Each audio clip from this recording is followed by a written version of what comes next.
И след това правим така. Хващаме тук и елонгираме. Отпусни. Сега правиш, дишваш и издишваш, обаче да чувам. Ето така. И пак, когато издишва, тогава действаме. И отпускаме насам мускулатурата. Скалените.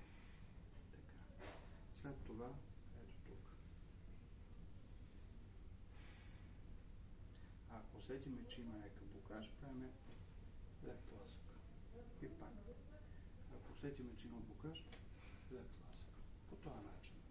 Ако няма блокаж, има само болки във врата, идва пациент или родители, приятели, правиш по този начин. Просто отпускаш и чакай да издиша. И печелиш обем на движение. Гледаме този феномен на разтапяне. По този начин. Гоним феномен на разтапяне. И учим пациента сам. Хващаш по този начин. Ето така.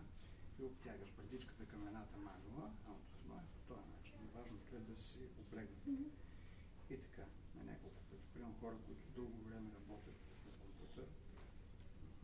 После така. С другата, хващаме тук за окципиталиса. Ето тук. По този начин. Задържаме 4 секунди. Така. Другото е съвсем сама. Отпускаш главичката. Все едно съм стол, отпусни се. Ето, стегната гледа на споделя се. Отпускаш, пак 4 секунди. После. Сам. Готово. И освен това, правим това. Даваш раменете. Издишваш. Може. Айде пак.